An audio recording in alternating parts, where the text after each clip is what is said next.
Apa yang kalian ketahui tentang Iris Recognition Security System dan bagaimana cara kerjanya? Yaitu ketika sebuah kamera inframerah khusus digunakan untuk mengambil gambar iris mata individu. Cahaya inframerah tersebut digunakan untuk mengurangi efek kilau dan refleksi dari lensa mata. Citra mata yang diambil harus dianalisis untuk mengidentifikasi lokasi tempat iris. Ini melibatkan dan menghilangkan area sekitar iris seperti putih mata atau sklera dan bulu mata. Iris yang didesegmentasi kemudian dinormalisasi yang melibatkan penyesuaian ukuran, rotasi, dan kompresi citra untuk membuatnya sama. Ini memungkinkan perbandingan yang akurat, contohnya seperti ekstraksi fitur. Lalu, dalam sistem mengidentifikasi fitur-fitur dalam iris seperti pola garis, bercak, dan tekstur.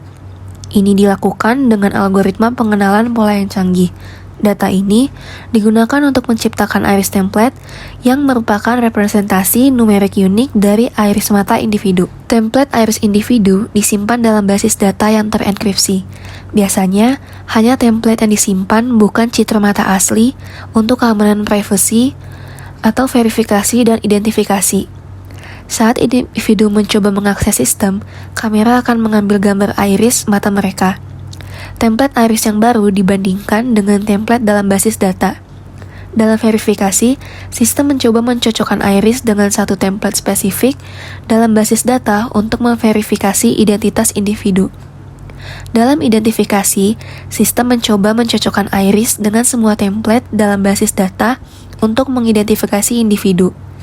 Jika ada kesesuaian yang kuat antara iris yang diambil dan template dalam basis data, akses diberikan atau identitas individu diakui. Jika tidak ada kesesuaian yang memadai, akses ditolak atau identitas tidak diidentifikasi. Apa kalian tahu apa itu proxy?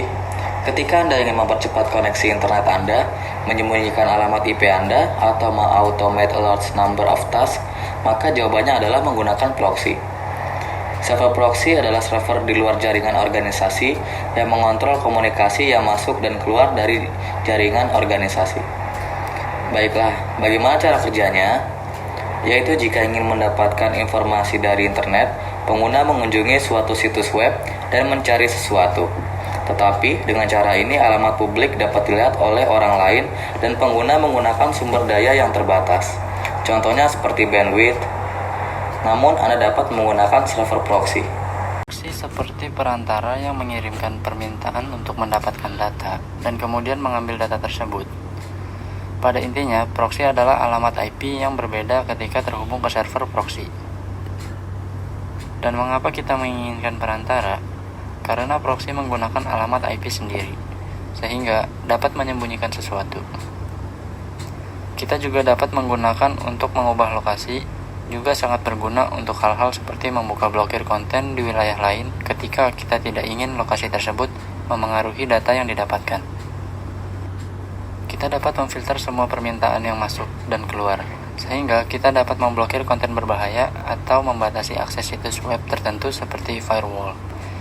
Di sini, kita juga dapat melacak dan dapat mengotomatisasi sejumlah besar tugas, seperti penggalian data dan media sosial.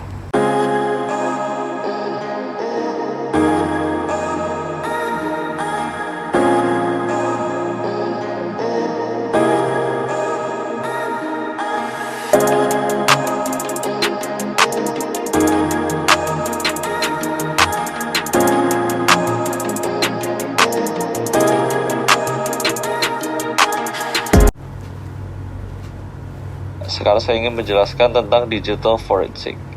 Salah satu contoh dari digital forensic adalah pemeriksaan komputer atau perangkat digital untuk mengungkapkan bukti aktivitas kriminal atau menyelidiki insiden yang melibatkan data digital.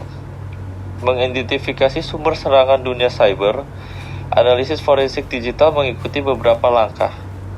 Ketika menyelidiki suatu kasus, mereka mengumpulkan bukti digital dari komputer, ponsel, cloud, ataupun hard drive untuk mengidentifikasi dan mengekstrak data yang relevan karena menganalisis data untuk mendukung atau menyangkal kasus tersebut akan mudah dipahami oleh hakim ataupun kepolisian. Sebagian besar Forensic Digital Analysis bekerja untuk lembaga federal dan negara bagian untuk mendukung investigasi kontrak intelijen atau penegakan hukum kriminal. Mereka juga melakukan penyelidikan dalam kasus penipuan online dan memberikan dukungan dalam mencari penipuan digital dan kriminal. Semakin besar posisi analisis forensik digital memerlukan bidang ilmu komputer. Pengetahuan bidang alat digital yang terkait dengan analisis malware keamanan cyber pun juga sangat penting untuk dipahami.